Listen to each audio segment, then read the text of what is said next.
tentu bicaranya kalau atas nama Komisi A, regulasi kita bikin. Siap. Regulasi yang melindungi semuanya. Tanpa aturan dan regulasi kita tidak bisa berjalan. Bisa bisa berjalan tapi nanti ngawur jalannya. Rule-nya kita bikin, relnya kita bikin, maka kemudian on the track ini akan kemudian menjadi satu kesimpulan bahwasanya Jawa Timur akan berjalan dengan sesuai relnya. Yang kita angkut bukan hanya orang tua, tapi seluruh gerbong A, gerbong B, gerbong C, semuanya kita angkut. Dengan cara apa? Dengan cara Komisi A membuat aturan untuk apa? Untuk semua kebutuhan masyarakat yang ada di Jawa Timur.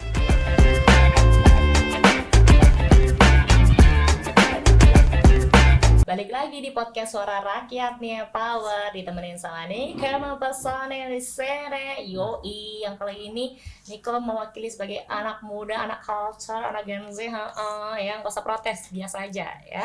Ya, ngomongin memang kenapa? Anak muda itu memang anak culture ya? Skena, culture banget gitu. Berat nih.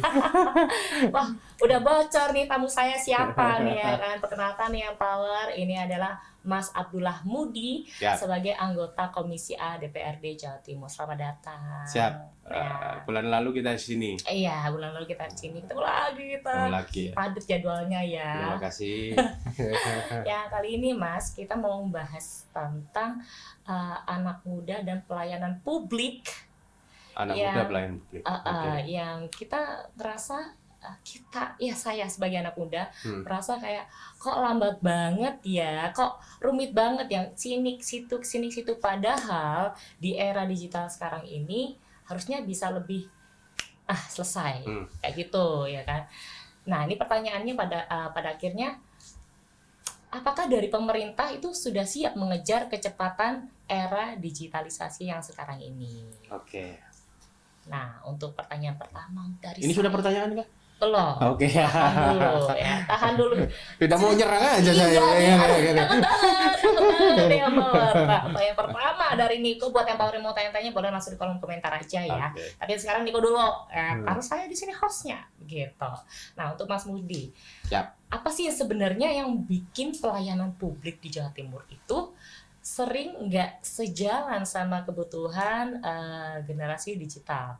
Misal lambatnya, misal bikin KTP harus lempar sini, lempar situ, syalalala, harus ini, harus itu. Nah, itu gimana tuh? Terima kasih. Terkait lambatnya pelayanan publik, mungkin ini sudah terjadi di masa era dulu sebelum transisi digital. Tetapi saya 1 tahun terakhir ini bersama dengan teman-teman Komisi A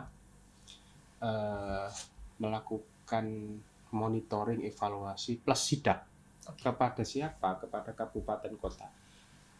Totalnya hampir mungkin ada 8 atau 9 kabupaten kota menjadi sampling di seluruh Jawa Timur. Di mana kami samplingnya? Kami samplingnya ada di mall pelayanan publik. Di mana setiap kabupaten kota yang memiliki mall pelayanan publik, di sana ada sistem yang terintegrasi. Dari sektor apa? Di mall pelayanan publik ini adalah satu ruangan khusus pemerintah daerah yang di dalamnya ada pelayanan KTP, Samsat, perpajakan, dan lain sebagainya, yang kemudian ini terintegrasi menjadi satu kesatuan. Tentunya ini adalah langkah dari pemerintah Provinsi Jawa Timur bekerja sama dengan kabupaten kota. Untuk apa? Menjawab pertanyaan yang seperti disampaikan oleh masyarakat yang Mbak Niko tadi ungkapkan. Kok pelayanannya lama ya? Seperti itulah. Dalam proses ini kita tekankan kalau pelayanan ini contoh KTP, maka di beberapa daerah mungkin sudah ada membuat KTP yang sekali bikin langsung jadi. Ya, sudah ada. Mbak Niko aslinya mana? Gresik. Di mall pelayanan publik di Gresik itu ketika membuat itu datang lengkap foto langsung jadi KTP-nya. Ini adalah bentuk transformasi di era digital hari ini, yang kemudian masyarakat ini butuhnya adalah serba cepat, instan, dan efisien, tentunya murah. Nah, maka kemudian pemerintah apakah harus hadir? Bukan hanya harus, ini wajib. Wajib. Ya, karena apa? Ini bentuk pelayanan kepada masyarakat. Maka salah satu yang kemudian kita terus kembangkan adalah bagaimana praktik pelayanan masyarakat itu bisa lebih akomodatif dan cepat kepada masyarakat.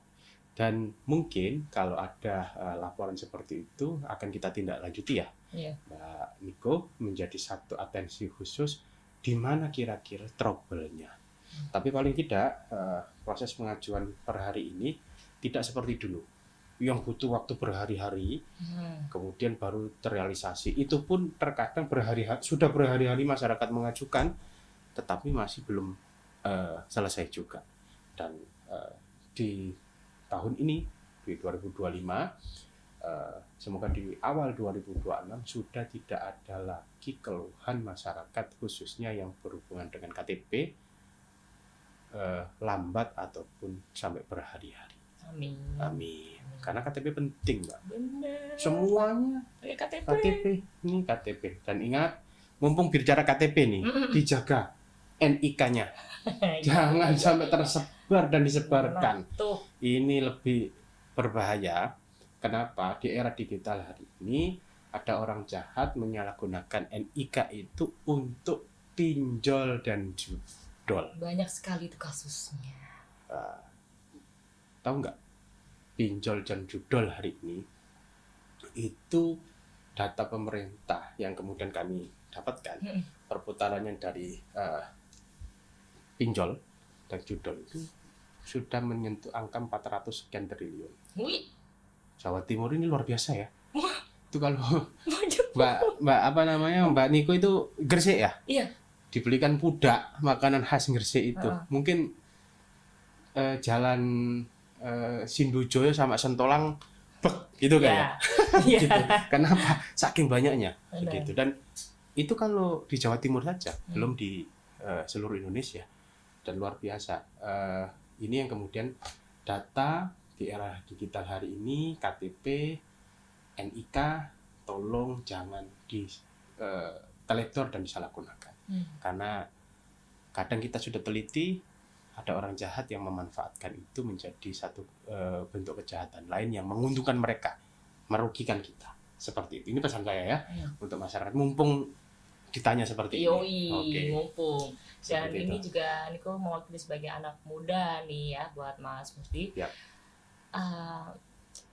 Apakah memang di dalam organisasi pemerintahan itu ada budaya yang jadi salah satu lambatnya mengadopsi digital yang sekarang ini? Gimana maksudnya? Macam kayak apakah memang dari generasi baby boomer ini masih lambat untuk pakai akses internet atau gimana? Apakah itu masih seperti itu atau gimana tuh? Kalau kemudian pertanyaannya terkait senior, ini bahasanya senior ya kan ya. Senior baby booms ini ya kembali kepada tipologi manusia. Baby booms yang kemudian masyarakat kita yang atau pejabat kita yang terlahir lebih dulu dari kita di tahun 70-an, 80, memang cenderung menggunakan fasilitas digital agak lebih kurang daripada anak-anak milenial dan Gen Z. Maka tidak jarang kemudian di kantor manapun ketika menggunakan fitur-fitur digital itu yang beroperasi dan mengoperasikannya adalah anak-anak milenial ataupun staf-staf yang lebih muda daripada teman-teman yang baby booms. Kenapa? Karena tipologi manusia kembali lagi, anak-anak muda hari ini lebih cenderung kepada lebih melek terhadap digital dan teknologi. Ini yang kemudian menjadi keunggulan tertentu. Maka saya ulang lagi, tidak jarang dan dimanapun itu, tidak hanya di Gresik ya, di Surabaya, di kota-kota besar, bahkan di seluruh kabupaten kota di provinsi seluruh Indonesia, semuanya yang beroperasi dan mengoperasikan digital rata-rata anak muda. Karena kembali lagi kepada jiwa, passion, dan karakteristik anak muda itu sendiri yang lebih heavy terhadap melek terhadap digital itu. Seperti itu, Mbak. Berarti memang langsung diserahkan aja ke anak muda ya, biar yang yang senior mungkin lebih kerja yang lain aja gitu, lebih yang lain gitu. Jangan diusir maksudnya senior. Ya, bukan diusir, lebih tepatnya mungkin yang ngurusin yang lain ya, gitu. Jadi kalau untuk teknis kebagiannya adalah anak muda mungkin di sektor yang administratif ya, dan kebijakan mungkin lebih kepada yang senior, karena memang anak muda itu biasanya leveling di kantor manapun, tidak hanya di perkantoran, di swasta manapun ya levelingnya ada di awal, di bawahnya. Yang lebih senior biasanya di swasta, di HRD atau di manajer ya kan, yang lebih kepada legacy ataupun aturan yang lebih tinggi. Sama halnya di pemerintahan juga, tapi ini tidak berlaku di dewan. Ya, semuanya sama. Yang muda, yang tengah-tengah muda, yang senior itu memiliki kewajiban ataupun kemampuan yang sama.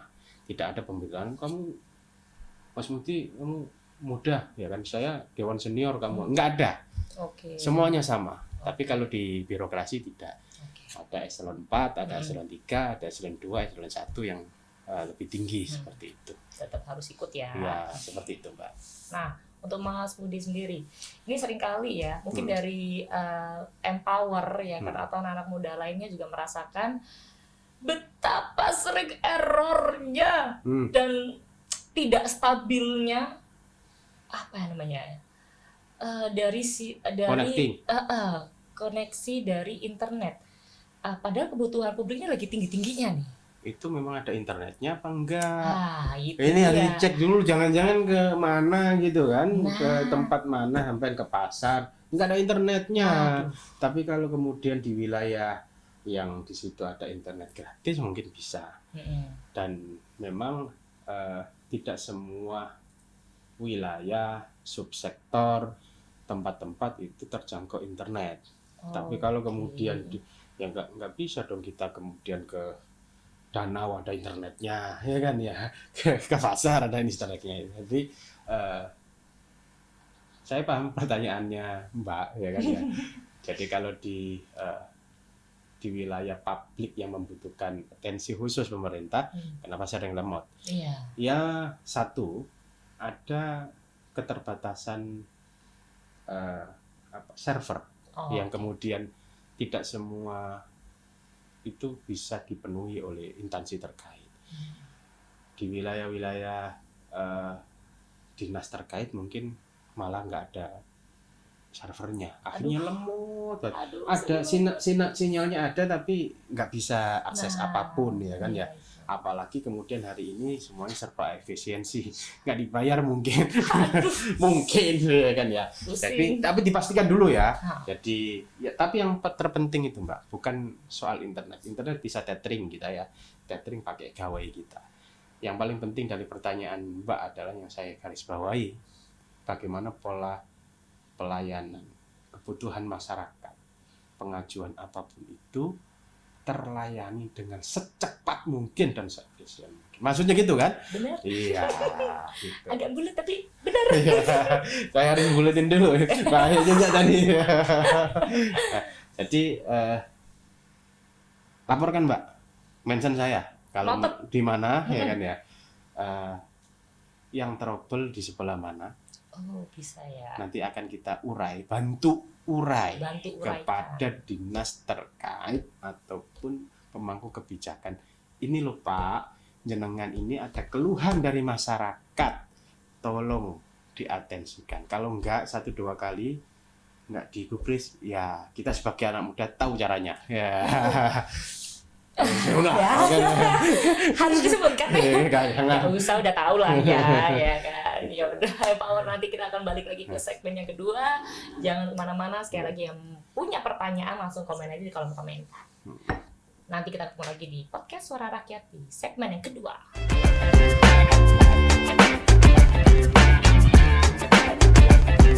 Balik lagi di podcast Suara Rakyat, masih ditemani sama Niko dan juga Mas Mudi di sini.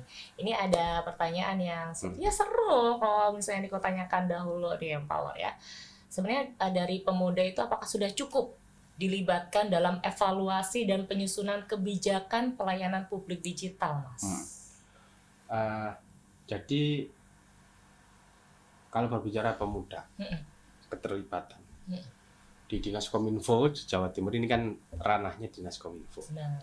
Maka hari ini empowernya Dinas Kominfo Jawa Timur rata-rata anak muda. Oke. Rata-rata anak muda. Karena berbicara digital hari ini, ternyata SDM yang ada di Provinsi Jawa Timur, ini kan leading sektor di Komisi A, semuanya anak muda. Maka kemudian itu bisa dilihat dari mana output daripada itu, keterlibatan itu. Tampilan. Bagaimana kemudian seluruh tampilan digital, pelayanan yang ada di pemerintah Provinsi Jawa Timur, nanti akan turun ke kabupaten kota, lebih ke millennial Gen Z. Oke. Itu mengadopsi apa? Mengadopsi pola pikir dan ketercenderungan pola pikir anak muda. Kalau dulu mungkin pikiran kita old, makanya kemudian tampilannya sudah dan agak serem gitu ya. Tampilan mulai background, mulai pemilihan warna dan lain sebagainya. Coba sekarang dilihat bagaimana kemudian mulai dari HUT, hari ulang tahun kemerdekaan 17 Agustusan, kita urut dari atas. Pemilihan logo HUT, Sumpah Pemuda dan lain sebagainya, ini dibuktikan lebih eye-catching dan kok milenial banget ya. Nggak kaku gitu ya fontnya ya. Iya, fontnya, warnanya, gradasinya, dari situ saja dulu. Ini kenapa? Karena dari mulai atas, hulu, hilirnya semuanya keterlibatan anak muda terlibatkan. Lah, orang-orang tua itu senior-senior kita membuat legasi, penguatan legasinya, makna, arti dan lain sebagainya dalam proses legasi itu. Jadi kalau ditanya seberapa besar keterlibatan anak muda, ini besar sekali.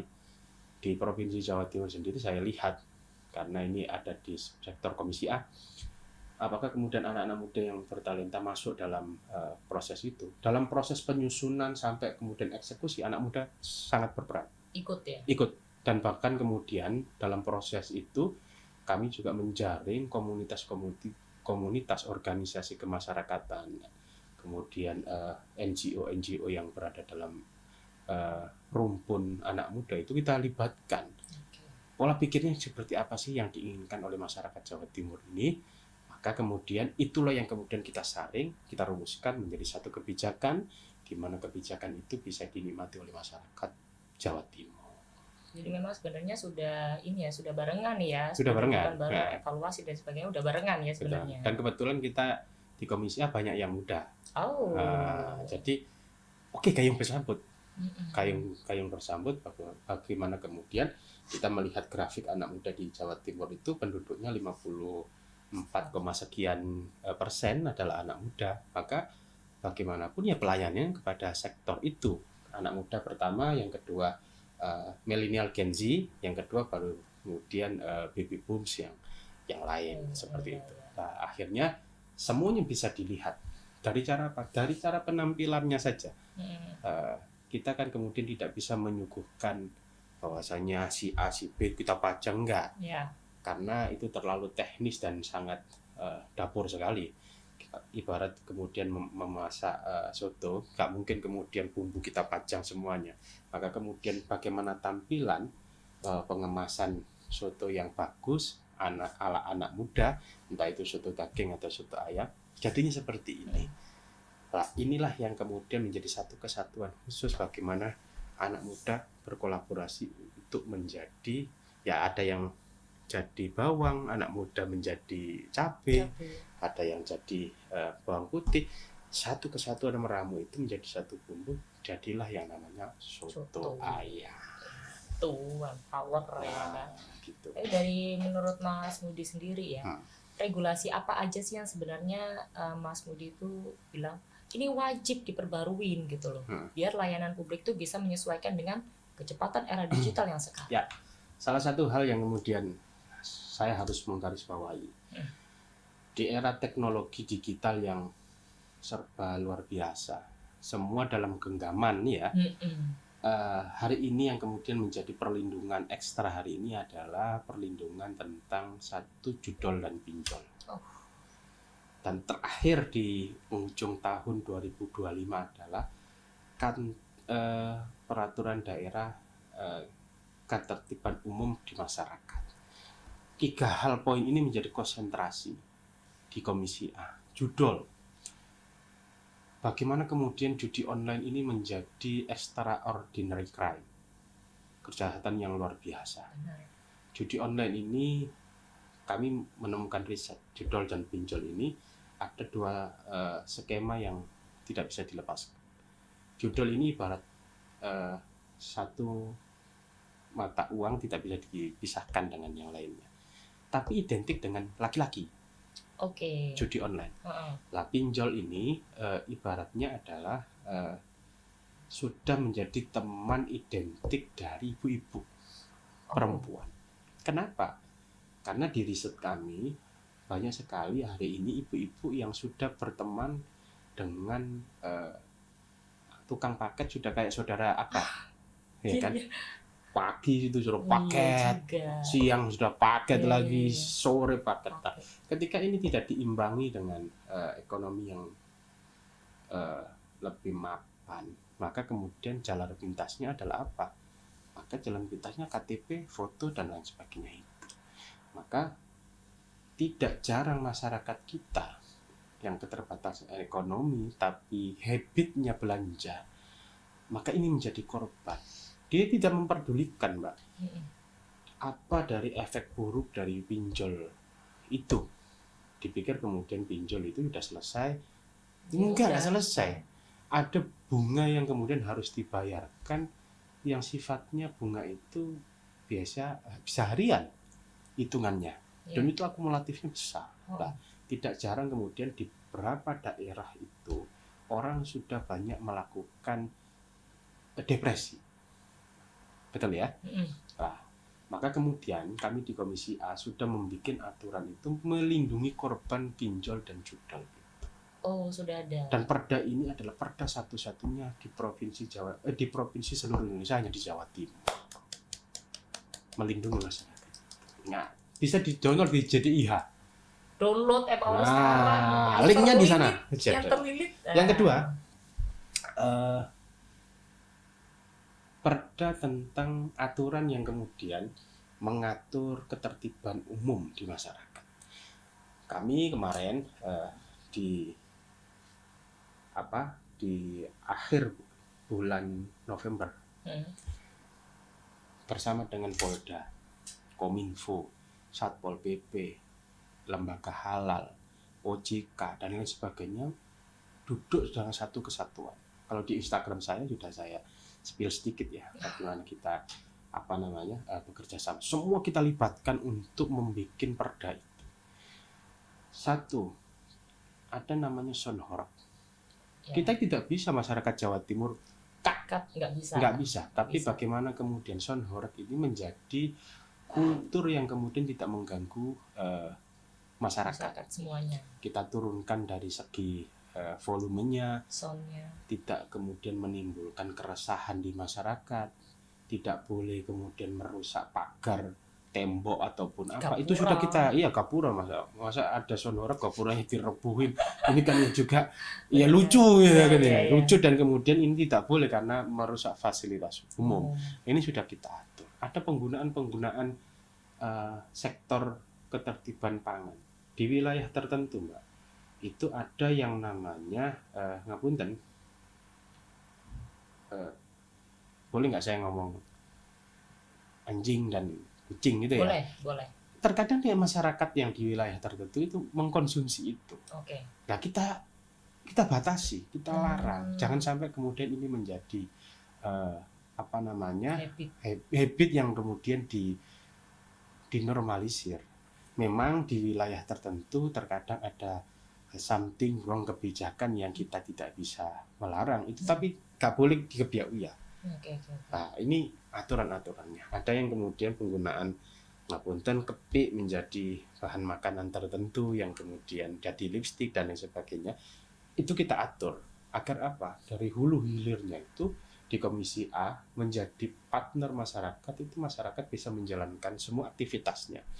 Dari mulai budaya, agama, pangan, sampai kemudian pelindungan terhadap kesehatan itu ya kan bisa terlindungi, dan itu semuanya untuk siapa? Untuk masyarakat Jawa Timur. Dan lagi-lagi ini adalah perda inisiasi anggota DPRD Jawa Timur awal dari seluruh provinsi yang ada di Indonesia. Banyak Komisi A. Ya, ternyata ya tugasnya ya. Ya ampun, harus ini harus detail loh ya. Enggak cuma yang asal-asalan, tapi memang harus detail sampai bawah dulu dicari, ini harus tapi ya begitu kadang ya udah DPR dibilang kurang kerjaan padahal bawa kayak begitu ya, namanya juga netizen ya nggak apa-apa sih, nggak apa-apa, jadi motivasi kita untuk ini ya, lebih kerja. Kan semakin dicerca semakin ya nggak apa-apa, nanti kita makin kerja kok ya, makin semangat benar ya kan. Terima kasih masyarakat. Jadi buat Empower, sekali lagi aku mau tanya-tanya, mumpung ya kan ada Mas Mudi di sini untuk mewakili kita sebagai anak muda tentang DPR itu seperti apa sih, apalagi ngomongin teknologi, digital dan sebagainya. Boleh langsung tanya di kolom komentar di bawah ya. Nanti kita akan balik lagi masih di podcast Suara Rakyat.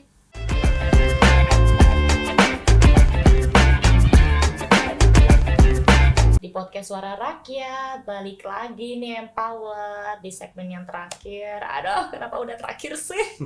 Sebel banget, banyak sekali pertanyaan nih ya sebenarnya untuk Mas Mudi ya. Sebenarnya dari saya, mungkin dari Empower juga, boleh sekali lagi langsung di kolom komentar aja. Ini masih mau tanya sih sebenarnya bagaimana dari Mas Mudi sendiri membayangkan nih ya kan wajah pelayanan publik Jawa Timur ya untuk 5 hingga 10 tahun ke depan itu akan seperti apa? Saya? Ya, menurut Mas. Ini perspektif berarti ini? Boleh, nggak apa-apa. Kalau saya sih pelayanan publik ke depan 5-10 tahun ke depan ini lebih digitalize. Semuanya lebih digital. Masyarakat mengajukan keluhannya, masyarakat mengusulkan kebutuhannya bisa lewat digital.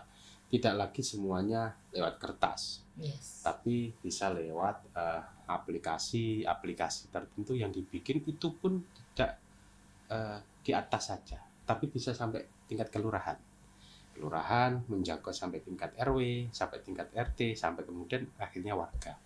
Ini yang kemudian kita inginkan. Apakah itu bisa terrealisasi dengan perkembangan zaman yang hari ini serba maju digital? Sepertinya kok itu menjadi arah kebijakan digital kita ke depan. Bagaimana kemudian pelayanan publik sampai tingkatan warga itu semuanya bisa controlling system sampai di sana. Akan tidak hanya pelayanan yang berhubungan dengan administratif saja, tapi kemudian yang lain mungkin sampai kebutuhan masyarakat itu semuanya sudah digital. Hari ini saya sudah memperhatikan ada di toko gift ya, gift apa itu, toko sekarang sudah bukan lagi kita datang ke toko, tapi fitur, toko fitur, bukan Gojek ya. Jadi ada toko, saya harus buka aja di Indomaret gitu aja. Sekarang sudah ada pelayanan yang kemudian bisa diantar ke rumah. Dalam proses itu semua tiap tahun akan mengalami perubahan. Maka satu yang perlu dicatat menjadi catatan besar adalah proses perubahan akan kemudian bertransformasi menggeser sesuatu yang lain yang tidak maju. Maka masyarakat ini harus lebih siap dan mempersiapkan diri dalam proses kemajuan teknologi. Revolusi industri itu selalu berdampak terhadap industri yang tidak kompeten, Dulu mungkin revolusi industri dimulai dari revolusi Perancis ya. Dari mana, bagaimana kemudian dari semua yang serba konvensional masuklah revolusi industri yang serba mesin, dan kemudian di Indonesia dimulai tahun 2000. Dan sekarang serba digital, semuanya serba AI, semuanya serba apapun, dan masyarakat bukan hanya anak muda, 5-10 tahun yang akan datang, ibu-ibu rumah tangga akan menggunakan AI itu menjadi satu kemampuan dan jawaban atas kebutuhan. Maka saya juga harus berpesan, ketika kemudian kemajuan teknologi ini tidak dibarengi dengan kebijakan kita, bijak dalam arti individualnya dan bijak terhadap legasi pemerintahan, maka yang ada akan menjadi amburadul dalam sistem itu sendiri. Kalau tidak amburadul, ya akan kalah dengan siapa yang menjadi pemain dalam subsektor teknologi itu. Seperti itu, Mbak. Oh ya, empower ya. Dan ini sebenarnya juga masih ada pertanyaan dari Niko, kalau misalnya kita balik ke belakang tentang pelayanan publik dan juga anak muda. Menurut Mas Mufdi ya, apakah sebenarnya generasi muda yang sekarang ini harus diberi ruang lebih besar untuk merancang inovasi layanan publik? Sudah menjadi kewajiban memberikan ruang yang lebih besar, lebih luas kepada anak-anak muda. Kita beberapa kali tektokan ya Pak ya, bahwasanya kemampuan anak muda hari ini sangat digital native banget dan sangat mampu untuk mengoperasikan proses perubahan teknologi. Pelayanan di sektor pemerintah itu kan tidak kita kerucutkan hanya kita mengajukan surat kemudian di ACC dan tidak, tetapi bagaimana pelayanan pemerintah itu yang cakupannya lebih besar. Seperti apa? Seperti proses kehadiran pemerintah dalam proses pembangunan daerah, mulai dari pembangunan irigasi kecil, jalan, pelengsengan, waduk, jembatan, infrastruktur, gedung dan lain sebagainya. Ini harus menjadi atensi yang kemudian semua harus gayung bersambut. Dan anak muda hari ini apakah memiliki peran? Semuanya memiliki peran. Anak muda itu punya masa depan dan orang tua memiliki sejarah yang diceritakan. Maka jalan terbaik adalah generasi ini harus berkolaboratif dengan siapa? Dengan semua stakeholder. Entah yang lebih muda berkolaborasi dengan yang lebih tua. Seperti itu. Nah, kalau misalnya masih ngomongin tentang digital ya, resiko kalau misalnya dari pemerintah itu nggak segera beradaptasi dengan gaya hidup dan kebutuhan di era digital yang sekarang itu apa? Tertinggal. Bye. Tertinggal. Bukan hanya ditinggal masyarakatnya, ditinggal oleh bangsa lain. Oh iya juga. Iya. Nggak ngikutin juga soalnya. Nggak ngikutin juga. Negara-negara lain sudah luar biasa. Saya awal tahun lalu sekolah di Finland. Ya. Di salah satu kampus terbaik, 10 terbaik di dunia, Aalto University. Saya kursus di sana beberapa minggu, yang dibahas adalah semua kecanggihan teknologi. Di Aalto University, semua di Finlandia itu, masyarakat semua sudah tidak memerlukan lagi surat menyurat. Semua terintegrasi, semua bisa dicek. Contoh salah satu adalah dinas perhubungan. Maka ketika ada jalan rusak di Gresik, itu bisa dimonitor dari satelit. Di mana kemudian lubangnya apa, kerusakannya apa, detik ke detik. Monitornya di sana lagi ada, semua terintegrasi. Dan itu ketika ini selesai langsung terlaporkan. Directnya sudah langsung server besar. Oh, ternyata setelah ini selesai di sana ada yang kebocoran pipa listrik, ya kan? Pipa listriknya itu yang kemudian menjadi fokus pemerintah. Itu dilaporkan, masyarakat melaporkan. Pakai satelit ya langsung ya? Iya, kalau kita kan masih pakai internet modem. Oh iya, ya baik. Sana sudah canggih betul. Nah, setelah itu kemudian ini pakai AI masalahnya, semua pakai pakai AI. Dan bukan hanya terintegrasi, NIK yang kita punya itu semua terintegrasi. Lahir gitu ya, dapat NIK, semua terfasilitasi dengan baik. Ibunya terfasilitasi, bapaknya terfasilitasi, anaknya apalagi sampai sekian umur, sekian tahun. Itu dari mana? Semuanya pemerintah melakukan legacy kebijakan, turunannya sudah kemana-mana. Jadi ini yang kemudian kita inginkan. Jadi dalam proses pelajaran saya belajar itu, ya kan, saya mengcapture banyak hal yang kemudian bisa diadopsi di Jawa Timur. Apa itu? Capture itu berada dalam rumpun Jawa Timur ini. Apakah bisa dan bisa menggunakan itu? Bisa. Masyarakat taat pajak, maka kemudian uang dari hasil pajak itu digunakan sebaik-baiknya oleh pemerintah, entah provinsi atau republik. Dalam bidang apa? Pendidikan. Sudah tidak ada lagi posisi pendidikan yang bayar, gratis. Karena apa? Pajaknya sudah selesai, dikelola dengan baik. Hari ini Pak Prabowo gencar MBG, menunya seperti itu. Kalau di luar negeri beda lagi. Ikannya sudah pakai salmon, sudah pakai salad, nasinya sedikit, sayurnya, proteinnya terpenuhi. Suatu saat apakah Indonesia bisa? Saya yakin bisa. Saya juga yakin bisa. Ya, karena dimulai dari langkah kecil mulia dari Pak Presiden untuk MBG ini, saya yakin kemudian tahun-tahun yang akan datang menjadi lebih baik. Lah, inilah salah satu bentuk konkret bagaimana kemudian pemerintah itu adaptif terhadap apa? Terhadap kemajuan teknologi.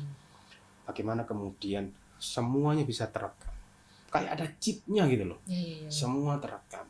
Bahkan kemudian kalau kita masih parkir di depan rumah sakit itu berhari-hari aja, sana nggak bisa. 10 menit ya langsung kan? Dendanya sudah jutaan, ya kan? Apakah nanti seperti itu? Mungkin ya kan, dengan tingkat kemajuan, kemapanan masyarakat, orang sudah pakai mobil semua, transportasinya seperti apa, itu akan menjadi wajah baru yang ada di Jawa Timur. Apalagi jargon hari ini Jawa Timur adalah gerbang baru Nusantara. Gerbang baru apa? Dalam segi apapun melewati apa? Kemajuannya dari Jawa Timur. Pertanian hari ini surplusnya luar biasa dari Jawa Timur. Dari segi anak mudanya sangat produktif. Dari teknologi banyak yang mewarnai, pendidikan, kesehatan, semuanya kemudian menjadi piloting nasional ya jadi Jawa Timur. Nah, ketika satu kesatuan ini menjadi satu rumpun yang kemudian bergerak bareng, maka inilah yang dinamakan kemudian negara Indonesia menjadi salah satu negara maju yang akan datang. Sudah siap kok ya sebenarnya. Sudah siap. Ya kan, dari pemerintah untuk mengikuti era digital. Cuma memang wajar yang namanya trial error itu wajar ya. Baru pertama. Benar ya, namanya juga soal kebiasaan saja. Itu dia.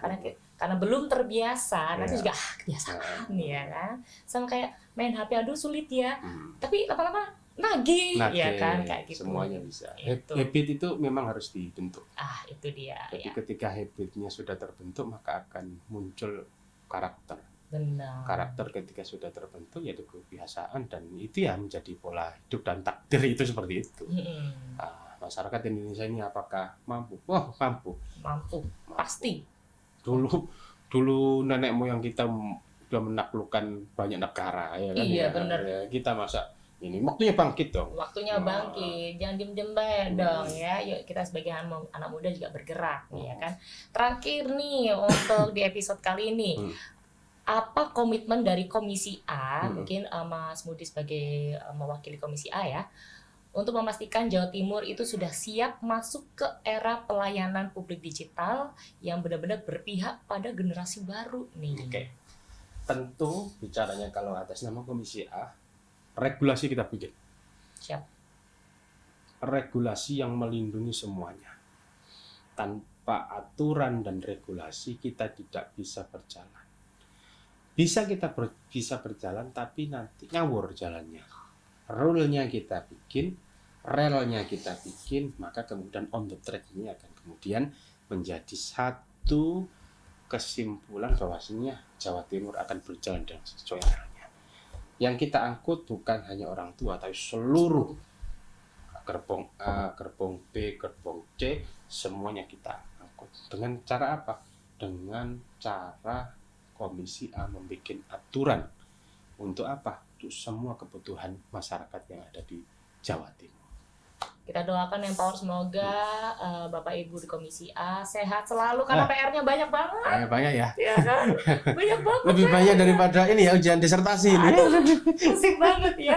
PR-nya banyak banget. Jadi semoga sehat selalu, lancar rezekinya. Amin. Ya kan? Semoga apa yang diamanahkan, diregulasikan bisa terrealisasi dengan baik ya. Buat kita sebagai Empower ya, yuk bersama-sama ya, kerjasama ya kan. Kalau kolaborasi. Kalau tidak ada kolaborasi tidak jalan ya. Tidak sinkron, ini naik satunya gini-gini doang nih kan, tidak seru gitu ya. Dan selesai sudah untuk episode kali ini. Mas Budi, terima kasih banyak sekali lagi. Kita ketemu lagi ya. Semoga diundang lagi ya. Amin. Harus sih, kalau Niko sih harus ya, karena seru banget ini ngobrolnya. Banyak sekali pertanyaan yang harus kita tanyakan sebenarnya, tapi keterbatasan waktu, but it's okay. Kita akan ketemu lagi ya. So, sehat-sehat sekali lagi buat Mas Budi. Terima kasih banyak. Semoga kita ketemu lagi dan sampai jumpa di episode podcast Suara Rakyat berikutnya. Terima kasih. Bye.